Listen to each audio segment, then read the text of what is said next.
We're live.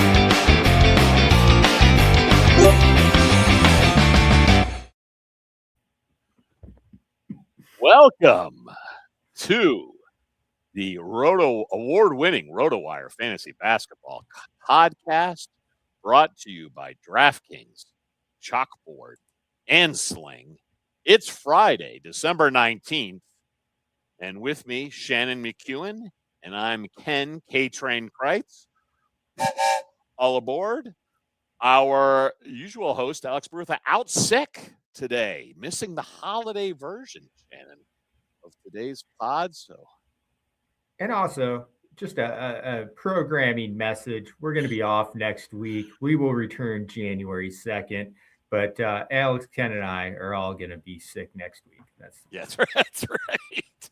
Today's format, same as usual: news, waiver wire, pick six DFS advice, and close with some shenanigans. Shannon, take us to the news. Trae Young returned Thursday for the Atlanta Hawks in their 133-126 loss at Charlotte. Knee issue forced Trae Young to miss 22 games. This was his first game since October 29th. He had 8 points, 10 dimes, and went 0 for 5 from downtown over 20 minutes of run. No big surprise to see his minutes suppressed a little bit in his return, given the lengthy absence. So his performance, don't worry too much about it. He'll shake off that rust shortly. Reza Sher, the what's looking like a bust of a number one overall pick, once again did nothing. 5 points, 3 rebounds, 1 assist over 20 minutes. Jalen Johnson, an absolutely monster game for the Hawks. 43 points, 11 rebounds, 9 assists in the losing cause. Yeah, Hawks dropped to 15 and 13. Did you see those hideous uniforms Charlotte was wearing? Some kind of yellow to orange. Unacceptable. Absolutely unacceptable. I was too busy watching my Pistons last night, so I did not check out the Charlotte game. I'm sorry about that loss, by the way, Shannon. But, Concanopal with another beautiful 28-point game. LaMelo somehow staying healthy with 28 13 dimes, 4 rebounds. But, good to see Trae Young back. Another guard news, Luka Doncic leads the Lakers with a 45-point triple-double. Luka had 45 points, 14 assists, and 11 rebounds over 40 minutes in a road win over the Jazz. Lauri Markkanen had missed the game due to a groin injury. Someone else had an impressive triple-double last night, but we'll get to that later. Anyway, Austin Reeves also missed this game for the Lakers. It was his second game missed due to a left calf strain. Shannon, what do you think the Lakers' chances are to win the West this year? Well, we all know the West is going to go through OKC. So the question for me is, can they beat OKC? Right now, I think Denver's best position to give OKC a run. But even with that said, I don't think anyone can really challenge a healthy OKC. So as long as SGA and the top 3 or 4 guys for OKC are healthy, I expect they will cruise to another finals appearance. I think I have to give the Spurs also the nod as far as more likely to knock off the OKC than the Lakers. But I like it. Oh, well, media will keep staring at the Lakers over and over anyway. Shannon, tell us about that Trailblazers loss. Trailblazers win. Trailblazers, they got an OT win on a horribly weak call against Russell Westbrook. DeMar DeRozan scores with 4 seconds left to put Sacramento up 1. And then Advia pushed the ball up the court, initiates contact with Westbrook. Yet the foul is on Westbrook. Yeah, that's how you play offense these days, Ken. This was terrible. I hated this. I don't blame Avdia. He actually kind of lost the ball. He wasn't like flailing and begging for a call. He was just pushing it up because there was so little time left and put up an ugly shot that missed or whatever. And it looked like Kings win. It was just the softest call. And what I hate about it is, to your point, Shannon, it's just going to encourage everyone to foul bait at the end versus actually trying to hit a winner. But I thought it was a terrible call. Westbrook was playing good defense. Avdia loses the ball, runs into Westbrook to get it back. It does. I realize it's Kings, Trailblazers, just has no playoff implications at all, but it's going to just encourage foul baiting and arm flailing and soccer. Mm-hmm. Well, soft calls I'm against, especially at the end of a game when it decides pocket, a game. Right? Whistle in pocket time, right? But at the same time, those last 2 seconds should be called the exact same way it's going to be called at any other point of the game. So no weak calls ever is the way to go. Okay. All right. I like that. We have some good news on the health front. Tyrese Maxey is going to return tonight for the Sixers after his 2-game absence due to illness. Shannon, give us the latest on who's hurt. Yeah, here's a quick rundown of other injuries to keep an eye out for the Friday night slate. And be sure to check out the starting lineups on rotowire.com. All right, we have for out, Kelly Oubre still out, Evan Mobley for the Cleveland Cavaliers, and Porzingis. Questionable, Donovan Mitchell and Anthony Edwards. Edwards is a game time decision. And there's a handful of players that are to be determined. Hartenstein, he rested on Thursday. I expect he'll be active. But Cat, Josh Hart, and Tyler Hero, same scenario. All those teams all have back-to-back Thursday and Friday games. Cat, Josh Hart, and Hero, though, unlike Hartenstein, actually have injury designations for that Thursday night game that they sat out. Part of me thinks it's just, especially with the Knicks guys, you had the NBA Cup final. Yep. Give those guys a day of rest so they don't have to play a back-to-back after coming off that NBA Cup run. So I expect Hart and Cat to possibly be out there. Cat definitely was injured in the fourth quarter of that NBA Cup final. He was able to return, but it is worth keeping an eye on. So double, triple check those lineups, especially the Knicks. All right, moving on. We've got a sponsor, Chalkboard. Yes. Cash in on your NBA picks this season with Chalkboard. Simply choose more or less on your favorite player stats to win up to 5,000 times your money. For a limited time only, new players receive a free pick and 100% deposit match. See why over 1 million players have already locked in with Chalkboard to turn their sports knowledge into cold, hard cash. Whether you're looking for the perfect slip with alternate lines, using the cash out feature to take your money and run, or hammering the daily promos, today's your chance to win up to $40,000 on a single entry. Stop sitting on the sidelines and get in the game with Chalkboard Fantasy Sports. Now available in 30-plus states. Download Chalkboard today and use promo code ROTONBA, that's ROTONBA, to receive a free pick and 100% deposit match. That's promo code ROTONBA. Okay, let's get to our fan favorites and their questions. We're going to try to do this without Alex, and we're going to start with Wemby13, big fan of the show. Wemby13 asks, guys, I need help. He's got Porzingis and Zach Edey on the IL. He's thinking about dropping Kalkbrenner or Bobby Portis for a streaming option, or maybe he should drop one of those IL guys. Shannon, what do you think? Yeah, I'm going to hold on to Bobby Portis. He had a big game on Thursday, 24 points, 12 rebounds, 2 steals, and a block in 39 minutes against the Raptors. Portis also started the second half of that game over Jericho Sims. That's the second game in the past 3 contests that Portis was able to top 40 fantasy points. So while the Bucks are beat up a little bit, you've got Green's out, Giannis is out, of course. Portis has stepped up, so I want to hold him until he cools off. For Kalkbrenner, I mean, right now, Kalkbrenner not doing much outside of blocks. Great source of blocks, but if you can afford to lose blocks, Kalkbrenner's the drop for me here. That's also assuming you have the room on your bench to have an IL guy like KP stashed there. But Kalkbrenner's the guy I would drop out of these options. I could forgive a Porzingis drop just because he's Mhm. gonna miss so many games. Like, especially if you're not in a daily moves league where you really, you're just guessing what he's gonna play each week. That would drive me nuts. Kalkbrenner's usage rate, though, on the decline, as you say. When those Hornets are healthy, he's just not getting any shots. He's single-digit shot attempts every night. Especially we have Miller's back. So his usage is going to be really on a heavy decline for the Hornets. All right. Sorry, I'm talking too much. Should pick a question. Any thoughts on when Sabonis is returning?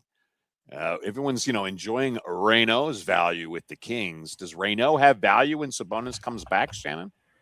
I will be surprised if Reyno continues to perform at a level that warrants fantasy consideration upon Sabonis' return. Sabonis is going to eat up the vast majority of those minutes. Reyno will stay in the rotation, but he is a guy who really needs that, to be approaching 30 minutes per game to have fantasy value at this stage of his career. Right now, the possible return date we have for Sabonis is December 23rd. He's expected to be reevaluated soon. That's the news that hit this week. Reports on Wednesday said that that evaluation window of 3 to 4 weeks from his original injury is about to hit. So we should know more in the coming days, and you'll be able to plan accordingly. But I will be very surprised if Reno is a hold. All right, Shannon, we're going to go to Jackson now, who asks, what would you guys think about trading OG Anunoby for Jared Allen? Tough call. I would rather have Anunoby overall. Allen's going to be at a peak right now. You got Mobley out for the next 2 weeks. So my preference would actually be kind of hold Allen for another week or so. You're looking to trade OG for Allen. I would rather have OG long term. If I roster Allen now, I'm holding him for a couple more games, hoping he pops off, goes for 2020 or approaches it, and then I sell high on him. But for me, I'd rather have Anunoby. Yeah, the Allen's leaning to Allen could only qualify you're like in a 2-center league, where it's 14 teams or something, and there's just scarcity at that position. But OG stat wise, but it will be an interesting week for Allen managers the next 2 weeks with Mobley out. Matt wants to know, should he sell high on Paulo Banchero or Concanapple? Also, let's just stick with that first part of the question. What do you think about selling high on Knuppel or Banchero? That's a tough call. I don't think you can sell high on Paulo Banchero. I don't think he's reached that point yet this season. Franz Wagner is out for probably a couple more weeks at least. So Banchero could see his value increase. This is a guy who was targeted very high in drafts, in points-based leagues. He was easily a top 20 pick. Very popular player to break out this year. He hasn't really done that to the level that we were expected, but he also had an extended injury himself. I think Banchero, I'm holding him. I'm not selling high. Knuppel, I understand the urge to want to sell high on a rookie, but this guy has been great. I don't expect Charlotte to be too competitive this year, so they might move some of their other pieces and kind of build around Knuppel and Miller moving forward. And if that happens, it's only going to uncork Knuppel in the future. So in a similar vein, I guess I'm saying Knuppel might not have reached his ceiling yet to sell high on him. I'm holding both of them. I mean, what happens when the inevitable LaMelo Ball injury kicks in, right? Absolutely. Knuppel will skyrocket. All right, we got a question from what must be a Jazz fan. He wants to know if Filipowski or Isaiah Collier are must-add players right now. We've talked about these guys a lot, especially Flip. With Collier, no, don't be swayed by his big game on Thursday night. It was a very nice performance, but Markkanen was out. Filipowski, I talked about how much I loved him in last week's episode. I like him long-term still. I do think he's an add in 12-team leagues. Maybe not a must add until he's locked into that starting lineup, but he should absolutely be rostered in deeper formats. 10-team leagues, not quite there yet, but getting close. Once Flip is long-term in the starting lineup, I'm adding him in 10-team leagues. Collier, I'm skeptical, right? You've got Keontae George.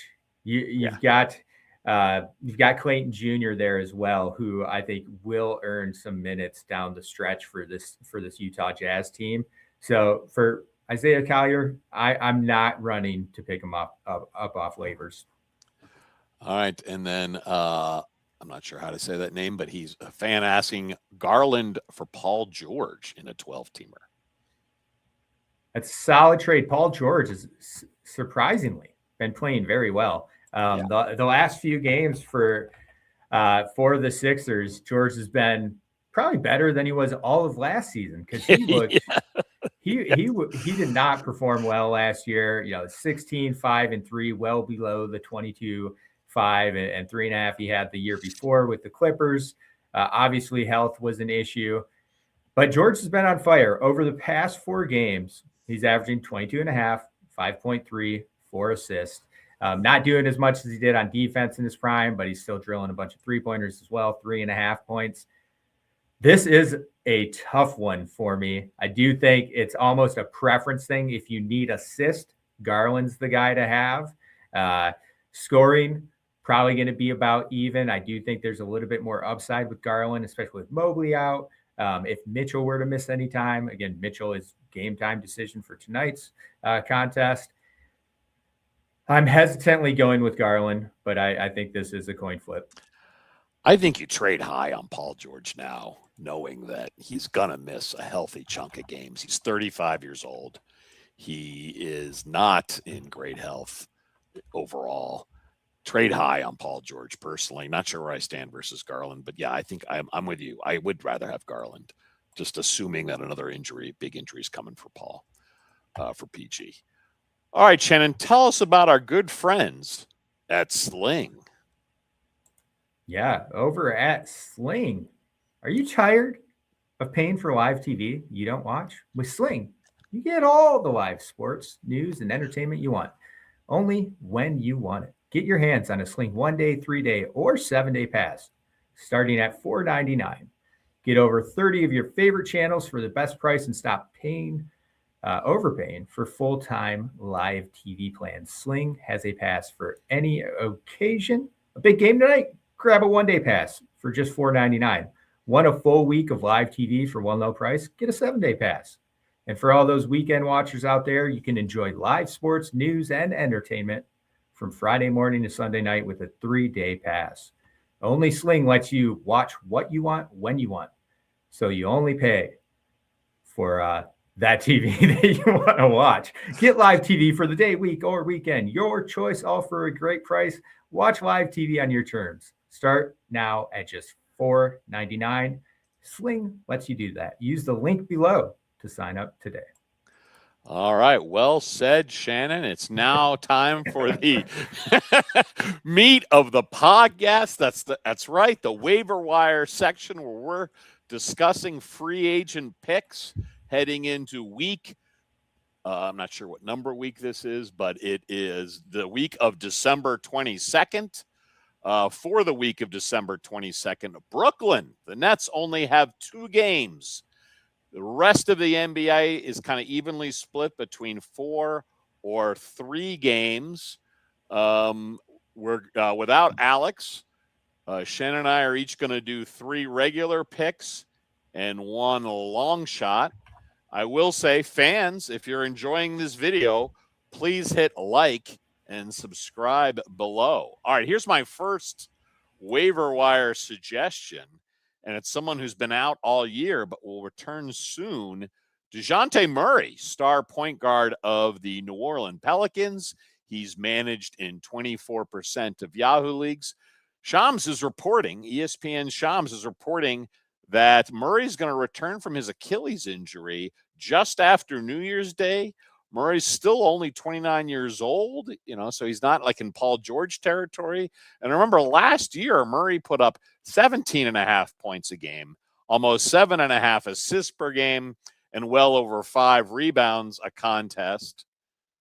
Shannon, how do you think the Pelicans handle Murray and rookie Jeremiah Fears when Murray comes back?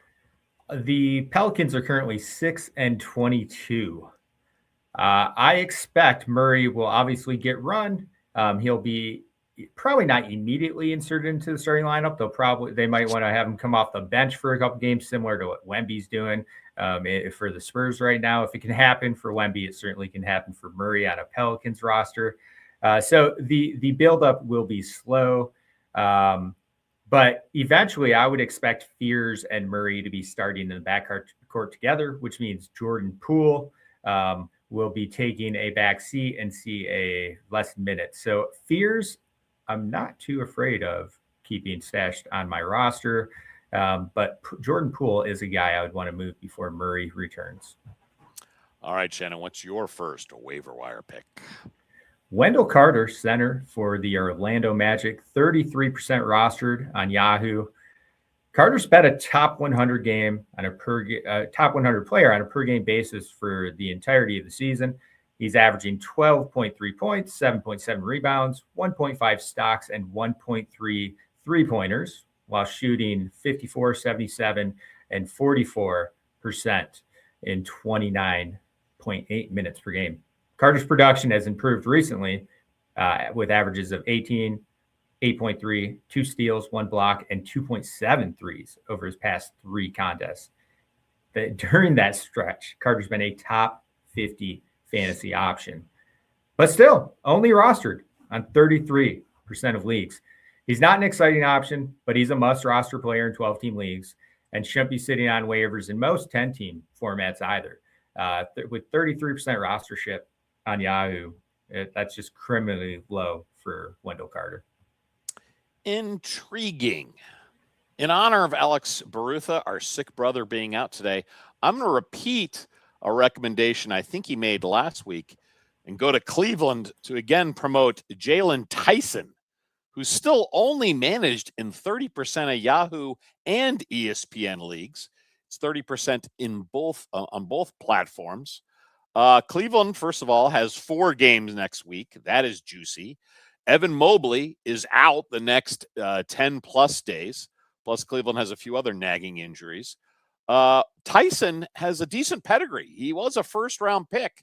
He was the 20th pick in the 2024 draft. If you don't know him from his college days, that is understandable since he played at 3 schools over 3 years. In the 23-24 season, he started for the University of California, where he posted almost 20 points a game. Tyson is the starting small forward now. He started 12 of the last 12 games for the Cavaliers. And as Alex said, he's getting all those Ty Jerome shots from last year, with Jerome now on the Grizzlies. Tyson is a hell of a rebounder for a guy who's only 6'6". Anyway, over those last 12 games, most of which were starts, Tyson delivered almost 16 points, 7 rebounds, 1.3 stocks, 2 triples, while shooting 58% from the field over 31 minutes. I think Jaylon Tyson's going to see a lot of run for the next 2 weeks plus. And it's amazing he's only rostered in 30% of leagues. My second waiver wire rec is Cam Spencer, guard for the Memphis Grizzlies, 23% rostered on Yahoo. Spencer's been on absolute fire for the Grizzlies, posting averages of 19.4 points, 5.8 assists, 1.2 steals over the past 5 games, with truly outrageous shooting splits of 68, 167 over that stretch. Spencer's been deployed off the bench in all but one of his 26 appearances. But even in that reserve role, he's starting to show that he's worth 12-team consideration when he's approaching close to 30 minutes per game, whether it's starter, reserve. He's got the juice. He's a fun player to watch. We highlighted his brother last week. This is the better of the 2 Spencers, so I thought it'd be well timed to bring him up as well. Definitely 14-team leagues. I like Spencer for now, but that 12-team potential is there. So if you're looking for someone to stash on your bench who has upside for the second half of the season, I think Cam Spencer's one of those guys. Both Spencer brothers were out for personal reasons at some point last week. They must have a family tragedy or something, but they're not hurt, which is why I bring it up. Cam Spencer is healthy. Great pick. Do you need steals? Shannon, do you need steals? Mm-hmm. Excellent. Cason Wallace of the OKC Thunder is your guy then. Mr. Wallace is rostered in 32% of Yahoo leagues, only 15% of ESPN leagues. OKC has 4 games next week. After OK's big 3, defense is how you get minutes on this Thunder's team. Wallace, he gets those 2.3 steals per game. He was all hands last night in their big win. And he also hits triples. He hits 1.5 triples per game with a nice 50% field goal percentage. Look, all his other stats are pretty modest. I would avoid Wallace in points league. This is a pure roto play. If you need steals, if you need some threes and some nice field goal percentage, Cason Wallace is your guy. Yeah, Wallace gets compliments when he's all hands. Sadly, not the same for me. Quinten Post, center for the Golden State Warriors, 8% rostered on Yahoo. He's my third waiver wire recommendation of the week. Post has started 5 consecutive games for the Warriors, posting averages of 13.4 points, 6.2 rebounds, and 3.2 three-pointers in 27 minutes per game. All right, we've heard this before. Steve Kerr stated earlier this week that he hopes the most recent starting unit of Post, Draymond Green, Jimmy Butler, Moses Moody, and Steph Curry is the long-term starting 5. We'll have to see if that sticks. In the past, when Kerr makes similar proclamations, the starting 5 only gets swapped out with a few new pieces a week or two later. But I think this is still a promising sign for Post long-term fantasy value. He's worth consideration, especially if you're looking for help with three-pointers specifically. Well, you got to play Pat Spencer when he returns. All right. We're now in the long shot section. My long shot, someone I've mentioned before, Dominick Barlow, power forward for the Philadelphia 76ers. Again, this long shot section, he's rostered only 6% of Yahoo leagues, only 5% of ESPN leagues. I have loved Barlow's game since I saw him spank the Celtics on opening night this season. Look, Barlow is a stash for deep leagues. Philadelphia has only 3 games next week. But to me, it's a matter of time before 35-year-old Paul George, or frankly, Joel Embiid, or both, have a big bad injury. Barlow still on a 2-way deal, though I think that'll change soon. He started the last 9 games for these Sixers, even with Paul George having returned. Barlow has averaged 9.2 points. Over those 9 games, Barlow has delivered over 9 points, almost 7 rebounds, and 2.1 stocks with excellent percentages over 30 minutes a game. I think we're going to see Dominick Barlow continue to play well and improve throughout the season for the Sixers. Shannon, who is your long shot? We're going back to Memphis. Brandon Cook, forward center for the Memphis Grizzlies. 1%. Clarke, yes, thank you. Brandon Clarke, 1% rostered on Yahoo. Clarke made his season debut Wednesday against Minnesota. The 7th-year forward had missed the first 26 games of the season due to off-season knee surgery. Clarke is an intriguing long shot for deeper formats because he was immediately inserted into the Grizzlies starting 5. Yeah. I did not expect that to be the case, but he joined the front court of Santi Aldama and Jaren Jackson Jr. Clarke only played 17 minutes in his debut, finishing with 6 points, 3 boards, and 1 steal. We know who Clarke is. I've been talking about him since his days at Gonzaga. I'm a big fan of his energy on the court. I think he has untapped defensive upside that is still there if he ever can get a regular 28 to 30 minutes per game. With Edey out, we'll have to see, but I think it looks like Clarke's going to get a chance to carve out a role in that rotation and possibly stick in the starting 5 while Edey's sidelined. So I like Clarke in deeper formats. Yeah, Edey out at best till January 9th, probably frankly longer than that. So Clarke should see a lot of run. Okay, let's move on to our Pick 6 DFS section, sponsored by DraftKings. Our partners at DraftKings Pick 6 have a deal you don't want to miss. New DraftKings customers, this one's for you. When you play $5 or more on your first paid Pick 6 entry, you'll get $50 in Pick 6 credits. That's right. Play $5, get 50 in Pick 6 credits to lock in your picks and take your shot at big wins. Just use the link in the episode description below to sign up and start playing. If you've been thinking about trying Pick 6, now's the time to get in. Just use that link in the description below to sign up, and all new DraftKings customers can play $5 and get $50 in Pick 6 credits. Let's build some lineups. Gambling problem? Call 1-800-GAMBLER. Help is available for problem gambling. Call 8887897777 or visit ccpg.org in Connecticut. Must be 18 plus. Age and eligibility restrictions vary by jurisdiction. Pick 6 not available everywhere, including New York and Ontario. Void where prohibited. 1 per new customer. Bonus awarded as non-withdrawable Pick 6 credits that expire in 14 days. Ends January 25th, 2026 at 11:59 p.m. Eastern. See the full terms at pick6.draftkings.com/promos. Sponsored by DK. I always like it when Nick says, let's build some lineups. Nick Whalen, the John Hamm of RotoWire. It is time to play Friday DFS Pick 6 and make those picks. This is for the night of December 19th, Friday, which is only a 5-game slate. The highest over-under is a tie. We have 2 games with an over-under of 240.5 points. That includes Spurs at Hawks and the Bulls at the Cavaliers. Shannon, what's your first Pick 6 pick for tonight? Yeah, for Pick 6, Devin Vassell, 20.5 PRA, points, rebounds, plus assists. I'm leaning more. Vassell has blown past 20.5 PRA in each of his past 2 games, averaging 29.5 PRA over that stretch.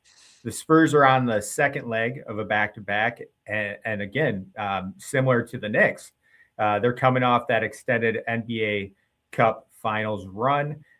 With that in mind, I expect a couple of regulars to possibly be rested or see less minutes at the very least. Wemby, for instance, Harrison Barnes as well. And with that, it just means more opportunities for Vassell. So I think he will easily fly by that 20.5 PRA. My second Pick 6 is Naz Reid, 18.5 points plus rebounds. Again, I'm leaning more. Naz has averaged 25 points plus rebounds over the past 3 games, and he's finished higher than 18.5 P plus R in 7 of the past 8 games. Becomes even more of a smash if Ant Edwards is ruled out tonight. Yeah, I can see Reed jacking some threes if they're down early to the Thunder, which will probably occur. With that in mind, Shannon, who do you like on the DFS side of things? Well, Vassell was already mentioned, but he's cheap, mid $5,000 salary range on DraftKings. Again, like I said, coming off a couple solid games. I expect more of the same tonight. He'll probably have to shoulder the load if a couple of those regulars do receive a night off. And then Cleveland is the team I really want to keep an eye on. You've got Garland, Jared Allen with Mobley out. If Donovan Mitchell does sit out, both of those two, Tyson, there's going to be plenty of options and opportunities to find good values in the Cleveland rotation for tonight. And it's not like the Bulls play stellar defense, right? No, absolutely not. Absolutely not. Jared Allen could really beat up Vucevic in the paint tonight. And he might be option 1 if Mitchell's out. So that is very, very interesting. And that does it. That's it for our DFS and Pick 6 segment.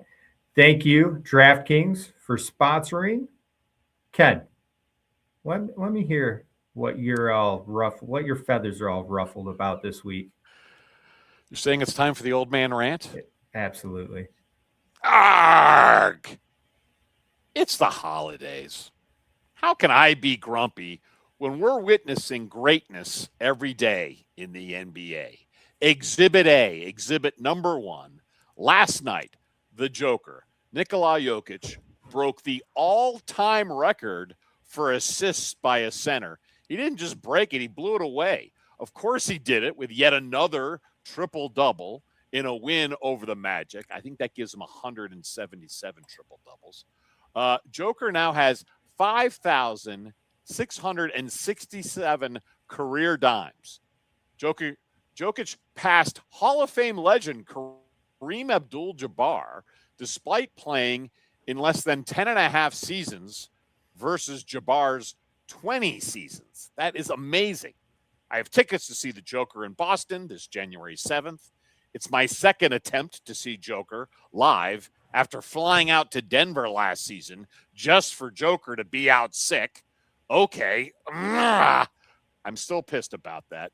Still, happy holidays and congrats to Joker on his amazing assist milestone. Arg. Whew. I gotta sneeze. I just want everyone to hear how pathetic your sneezes are. Oh, there's my real sneeze. That was actually a good one. I like it. All right. You know what? Mispronounced names. I don't think we had any. Did we fly by there? Alex is best at correcting us, knowing what we've butchered. My mush mouth is always going to get an odd via or something wrong. But that's okay, because you know where those names are spelled correctly? On RotoWire. Go to RotoWire. Sign up for a subscription. Get 15% off. Use Roto promo code YouTube15. Mm-hmm. Use all of our fantastic tools. You want to see which way our tools are leaning more or less across DK Pick 6? We've got that. We've got the lineups. We've got articles. We've got everything. Go there now. You don't like our waiver wire advice? There's plenty of other waiver wire suggestions on RotoWire. Absolutely. You know what? Thanks to our sponsors, DraftKings, Chalkboard, and Sling for today's episode. For our outro, let's go to San Antonio and the 24-25 season. Just last season. Shannon, can you guess how many games almost unemployed Chris Paul started for the 34-win San Antonio Spurs last season? I couldn't believe this when I saw it. 34. Paul started all 82 games for the Spurs last year and averaged 28 minutes a game. And yet the Clippers kicked them to the curb, doing nothing. Well. Attention passengers. This 3-2-car fantasy train wreck has hit the end of the line. Alex, come back. Please.